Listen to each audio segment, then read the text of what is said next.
ప్రతి సంవత్సరం 9 రోజుల పాటు జరిగే తిరుమల శ్రీవారి బ్రహ్మోత్సవాలను భక్తులు ఎంతో ప్రత్యేకంగా చూస్తారు. తిరుమల తిరుపతి దేవస్థానం కూడా ఈ ఉత్సవాలను అంతే ఘనంగా చేస్తుంది. తిరుమలకు నిత్య కళ్యాణం పచ్చతోరణం అనే పేరు ఉంది. ప్రతిరోజు అక్కడ ఏదో ఒక ఉత్సవం జరుగుతూనే ఉంటుంది. అయితే ఏడాదిలో 9 రోజుల పాటు జరిగే బ్రహ్మోత్సవాలు మాత్రం చాలా ప్రత్యేకం. ఏటా ఒకసారి మాత్రమే జరిగే బ్రహ్మోత్సవాలు అధిక మాసం వచ్చినప్పుడు స్వామివారికి 2 బ్రహ్మోత్సవాలు నిర్వహిస్తారు. ఒకప్పట్లో కొండపైన ఏడాదికి 10 బ్రహ్మోత్సవాలు నిర్వహించేవారని చరిత్రకారులు చెబుతున్నారు. అసలు ఈ బ్రహ్మోత్సవాలు ఎప్పుడు ప్రారంభమయ్యాయి? చరిత్రకారులు, పండితులు ఏం చెప్తున్నారు? బ్రహ్మోత్సవాలు అంటే ఏమిటో ఇప్పుడు తెలుసుకుందాం. క్రీస్తు శకం 614లో పల్లవుల పాలనా కాలంలో తిరుమలకు వచ్చిన పల్లవరాణి సమవై శ్రీవారికి బ్రహ్మోత్సవాలు చేయాలని ఆదేశించారని తిరుమల శాసనాల్లో ఉన్నట్టు టీటీడీ శాసన అధ్యయనకారుడు సాధు సుబ్రహ్మణ్య శాస్త్రికి శిష్యుడైన చరిత్రకారుడు కృష్ణారెడ్డి అలియాస్ పెన్ గోపీకృష్ణ బీబీసీతో చెప్పారు. తిరుమలలో శక్తివంతమైన దేవుడున్నాడని తెలుసుకున్న సమవై ఆయనను దర్శించుకుందామని వచ్చారు. అప్పట్లో ఆమె భోగ శ్రీనివాసమూర్తి వెండి విగ్రహాన్ని, దానికి సరిపడా నగలు తయారు చేయించి బహుమతిగా ఇచ్చారు. అక్కడ ఒక శాసనం కూడా వేశారు. అందులో ప్రతి పురటాసి మాసంలో స్వామివారికి ఉత్సవం జరపండి అని రాసి ఉంది. అలా దానికి బ్రహ్మోత్సవం అని పేరు పెట్టారు.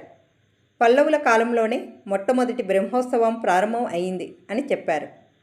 సమవై ఈ వేడుకలు నిర్వహించిన తర్వాతే ఏడాదికి 2 సార్లు బ్రహ్మోత్సవాలు నిర్వహించే విధానం మొదలైందని పండితులు చెప్తున్నారు. 16వ శతాబ్దం నాటికి వైశాఖం, ఆడి మాసాలు మినహాయిస్తే స్వామివారికి ఏడాదికి 10 బ్రహ్మోత్సవాలు నిర్వహించేవారని ఆలయ శాసనాలు చెప్తున్నాయని కృష్ణారెడ్డి వివరించారు. అవి కూడా మొత్తం 12 రోజుల పాటు జరిగేవి. మిగిలిన 2 మాసాలు కూడా ఖాళీగా ఎందుకు ఉండాలని అప్పటి రాజులు తిరుమలలోని గోవిందరాజు స్వామి బ్రహ్మోత్సవాలు నిర్వహించేవారని కృష్ణారెడ్డి వివరించారు.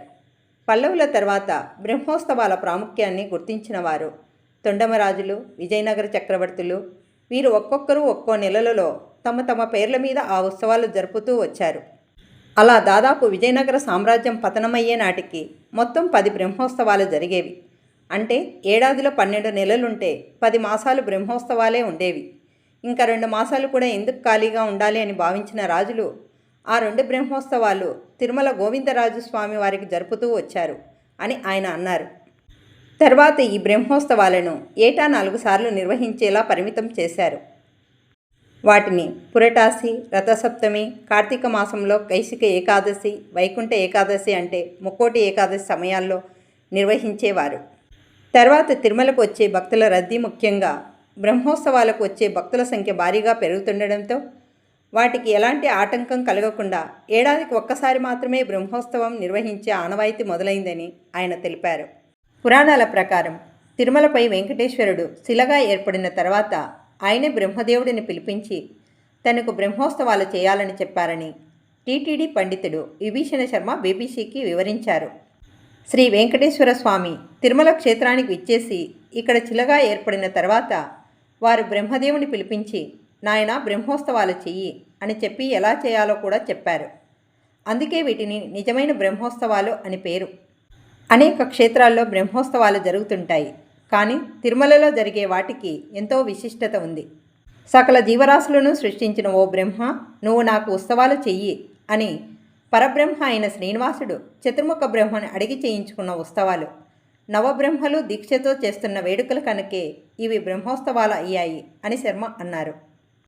అయితే ఈ బ్రహ్మోత్సవాలు ఎప్పటి నుంచి మొదలయ్యాయి అనే దానికి స్పష్టమైన ఆధారాలు లేవని, ఈ బ్రహ్మోత్సవాలు జరిపించిన వారి గురించి ఆలయంలో 10 దానశాసనాలు ఉన్నాయని, పురాణాల్లో కూడా బ్రహ్మోత్సవాల ప్రస్తావన ఉందని విభీషణ శర్మ చెప్పారు.